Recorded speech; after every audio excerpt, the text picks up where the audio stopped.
bien compris les processus de libéralisation et d'accaparement des ressources productives. On a pris pas mal de temps avec les intervenants sur ces questions-là.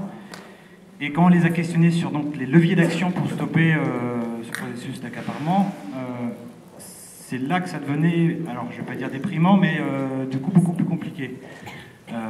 Puisque quelque part, il n'y a clairement pas de recette miracle, on l'a compris. C'est toujours une histoire d'aller-retour entre du lobbying, participation à des processus de concertation avec les élus et les responsables, des moyens juridiques,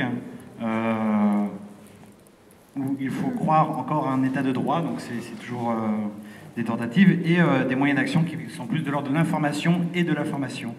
Alors, dans les exemples en termes de lobbying, on a eu l'exemple du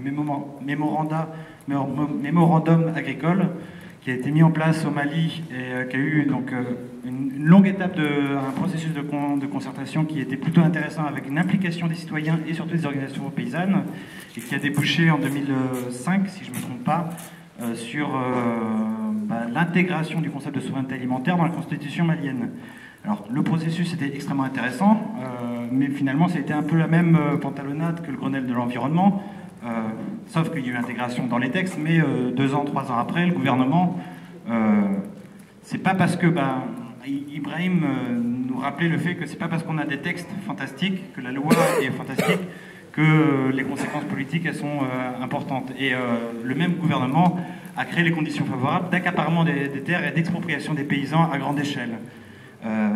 Donc, il y a toujours la possibilité d'être en discussion, mais ça a des limites. Les moyens juridiques, pour le même exemple, expropriation des paysans par des entreprises privées, mais avec l'appui des moyens militaires d'État. Donc, les organisations paysannes ont décidé d'essayer de mettre en cause le gouvernement et de mettre devant la justice le gouvernement puisqu'il a mis à disposition des moyens d'État pour des intérêts privés. Donc, hors la loi, les procès ne sont pas encore en cours, mais c'est un des moyens.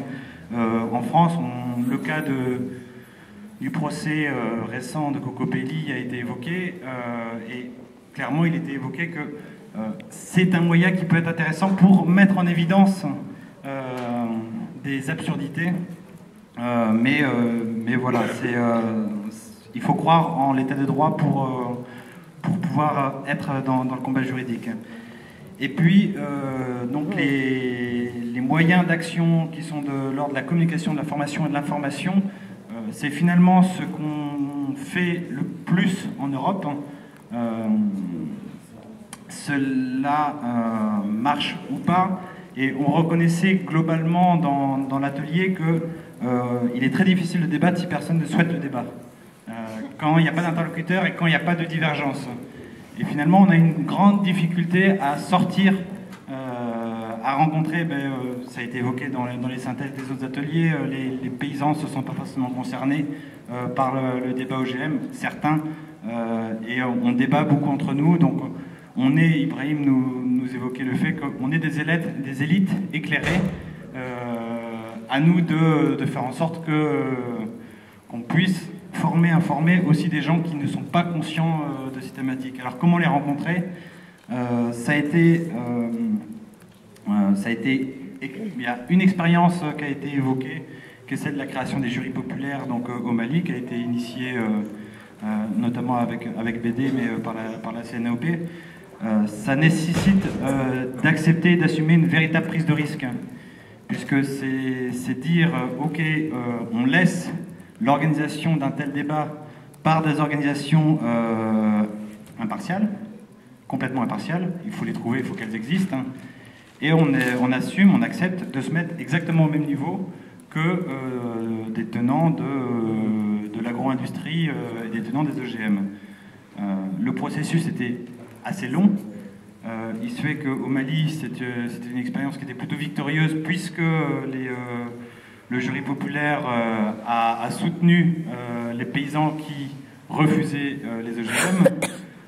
Mais l'intérêt, c'est qu'il y a eu un vrai espace de dialogue et un vrai espace de formation. Alors, est-ce que c'est des choses qui sont réalisables en France? C'est une vraie question. Mais voilà, ça fait partie des initiatives qui peuvent être lancées ici. Et globalement, en fin d'atelier, ce qui semblait important à l'ensemble des intervenants, c'était de se dire qu'on a besoin d'une stratégie. On s'est formé, on s'est informé, on forme beaucoup finalement, mais on est face à des acteurs qui sont, que ce soit en Afrique ou en Europe, à une échelle, à une étape violente. On ne peut plus suivre, on n'a pas les mêmes moyens, on ne peut pas suivre l'évolution avec l'arrivée des plantes mutées, entre autres, et qu'aujourd'hui, il ne faut plus être seulement des formateurs, des relais d'information, mais il faut avoir une véritable stratégie commune, politique, pour taper dedans. Voilà, merci.